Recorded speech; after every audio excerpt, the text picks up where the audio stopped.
Alright YouTube, Cocoa Puff here with another unboxing. Video is very blurry, I know it is. Sorin vs. Tibalt came out today. I made it so you can read the cards very, very well. So that's why the focus is the way it is. The boxing art is incredible. This seems like it's the best art out of any of the dual decks so far, considering it is the last one. So maybe if they were all this good, we'd keep buying them. I'd say almost every single one of the dual decks were like bad buys because the value just wasn't there. Besides the one that Vampiric Tutor, I forgot which one that was. But here it is. I bought two of them. My friend also bought one.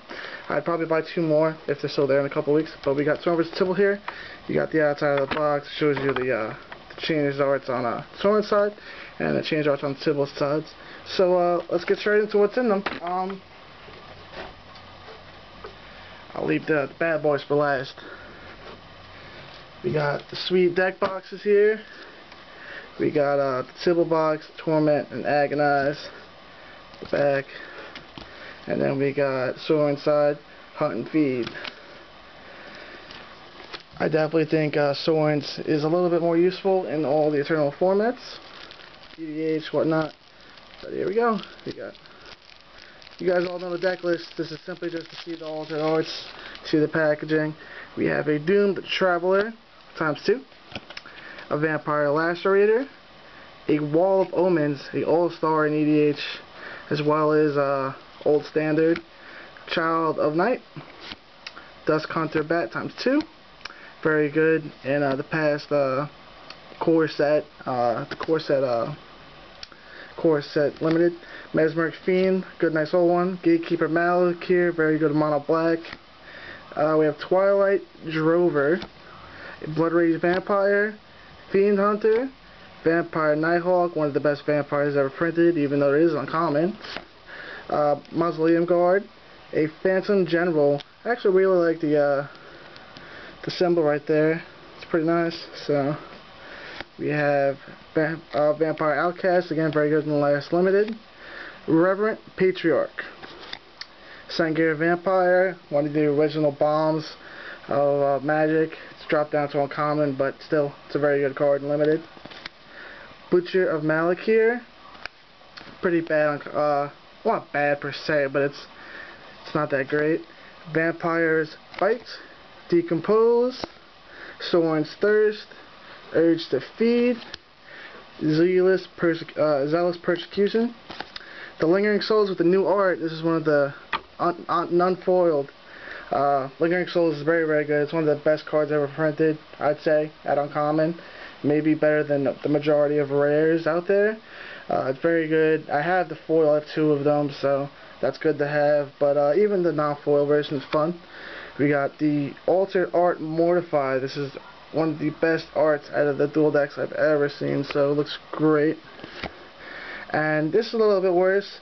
This is one of the reasons people are buying the dual decks, but it's Spectral Persecution with 3 grandma ghosts, so it's a little bit worse than the original artwork, but hey, we got two of them and they're great cards. We have an Unmake, Ancient Craving, Mark of the Vampire, Field of Souls, a Absorb Vis, Death Grasp, as my cat bugs out and runs out the room, and some sweet new art. Art looks great, really does. Evolving Wilds ×2, Tainted Field ×2, and then we got all the lands here. And then we have the bad boy of the deck. We have Sorin himself. The new art is really good. The foiling looks crazy. It looks incredible. As you can see, everybody knows the skills. His +1's very good. His -2 is okay. With the format that it is in, the deck he strives in, it's pretty good. With all the 1/1 tokens of evasion, and his ultimate is pretty much does what you want to do to win the game.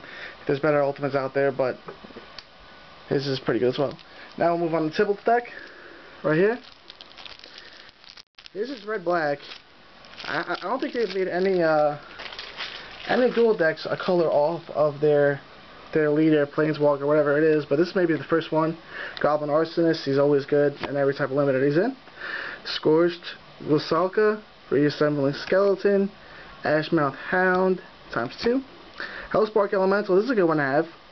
It's a pretty good card in mono red. Definitely very good in cube ×2. You have a Vithian Stinger ×2. A Shambling Remains. This is what I mean by the black mana cost. I don't think that's happened so far, but might be the first one. Coal Stoker. Lavaborn Muse. Pretty good. I think I have a foil Seedborn Muse, which makes me very happy. Probably the best Muse out of all of them. But she's good in EDH. We have Mad Prophet. Hellrider, All-Star in current standard. He will be rotating out soon. I wish I would have had these earlier, because then I could have played Nigh Humans at some tournaments, or even just mono red or red green aggro. But he's good to have. He'll be good in EDH. He'll be decent in modern. So Scourge's Cultist, a Corpse Connoisseur, Scourge Devil, Gang of Devils, Bump in the Night, Blazing Salvo, Faithless Looting, Flame Slash, probably one of the best pieces of removal around, Geist Flame, Pyroclasm, Recoup, Terminate, again, it's one of the best pieces of removal, Strangling Suit, and here we come to the Altered Arts. This art's pretty cool. It's Giant Tibalt yelling with the browbeat ×2. We have a Breaking Point, pretty old card, happy to see it reprinted. I never had one, I have one now. And it's a Sulfuric Vortex, the best, I'd say one of, probably the best red card in Cube, and probably one of the best cards in general. If you open this pack 1, pick 1, you'll be very happy, because you'll be able to, in an unpowered cube of course, maybe even a power cube is pretty good. I could see you going Black Lotus in the Sulfuric Vortex turn 1, and the other person just scooping. So it's pretty nice to have one of those. I think I might have one anyway, but it's good to have another one. Lightning with the Altered Art. It's a nice card to have. A Mind Rot that is increasingly, well, incredibly better. We have Flame Javelin, Torrent of Souls, Devil's Play. Probably one of my favorite cards from Innistrad. I'm a little bit sad to see they never got played. I always like cards with the X-Red Fire Breathe damage to the face or to a creature. Partially because G2 Fire was my favorite card when I was younger, so I still had that card, G2 Fire, as beat up as it is. I never play with it, but it is my favorite card. I wish to play with it more. And now we'll simply get to the lands. We have an Echoing Refuge ×2, 2 Rakdos Carniums, and then all our red-black lands and a Spirit Token. And then we have the art on Tibalt as well. This is, I consider this art much better than his original art, but he is also nicely foiled out. Maybe one day he'll get better than he is right now. Doesn't see any play right now. The set's goodbye. It's definitely a goodbye. It's one of the better ones. I wish they'd give you some quality lands with it, so you can be able to play in some EDH or older formats with it. But for 20 bucks, it's goodbye. I don't like how stores rack up the MSRP on it, because I just hate when stores do that generally, because I didn't like when they did it with Commander's Arsenal. I go into my local shop and I'm like, you got any Commander's Arsenals? You're gonna have any reserve? You can have contests for them? No, we're not. We're only getting to 3, so we're not even gonna sell them. We're just gonna give them to our, well, we're gonna sell them, but to our regulars or whatever the deal is. You go on their website, they're on there for $269, all 3 of them. So that's exactly where those went. At MSRP, this is a great buy. Above MSRP, I wouldn't recommend it. 30 bucks is just really not worth it, because Sorin will probably see play in Modern. I don't think I'll ever see play in Legacy. Tibalt, somebody's got to break him. He doesn't see play at all. But there's the unboxing. The focus is terrible far away, because I did it up close. So you can see the quality of these bad boys. So that is the unboxing for the dual decks, Sorin and Tibalt. If you can get it at 20 bucks, buy it. It's worth it for sure.